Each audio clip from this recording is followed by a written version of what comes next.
James, it's been officially announced that Raisi is the new president. It's no real surprise. He was the favourite going into this vote.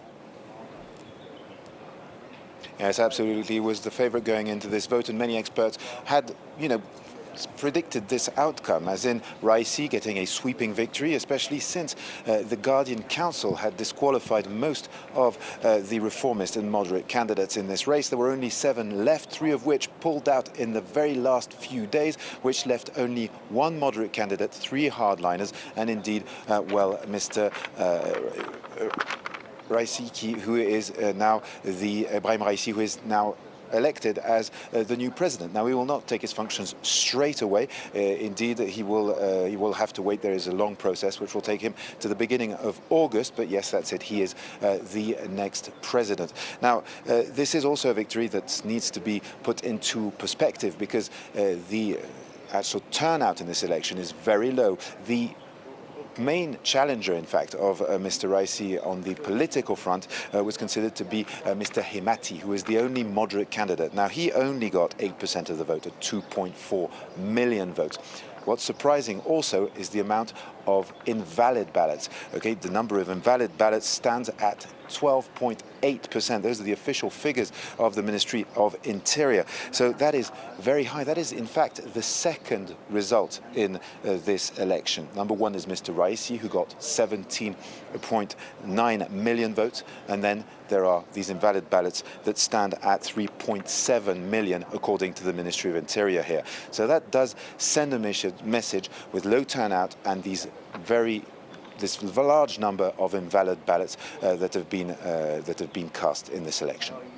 I mean, James, on Friday you followed, of course, very closely this election for us, standing at polling booths, speaking to people, finding out what their sentiment was going in to vote.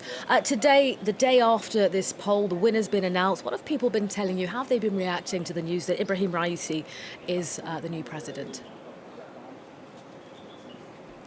Well, funny enough, we've been speaking to quite a few people in Tehran, and to be honest, most of the ones we'd spoken to told us they hadn't voted. A lot of them told us, well, yes, okay, Raisi is elected. A lot of people telling us that they didn't think that would make a very big difference. I'll just give you a couple of reactions. People believe this is a message. One young woman was telling me that she considers this is quite a clear message that has been sent to the leadership of the country, that indeed, there is worry as well about, in a sense, the Republic.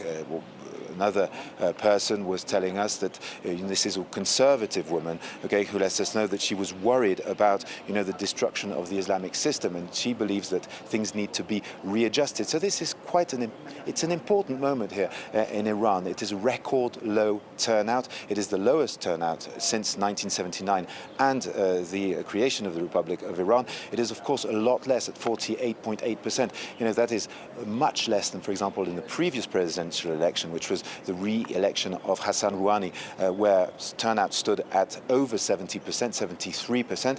So yes, this is very much, there is a sense that a lot of people have decided to ignore this election, and that their feeling was that at the end of the day there was no point in voting. And this, of course, is going to be rather worrying for the authorities in the countries here.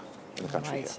James Andre keeping us up to date then from Tehran on the result of that election. Again, Ebrahim Raisi, the winner, the new president of Iran. For now, James, thank you.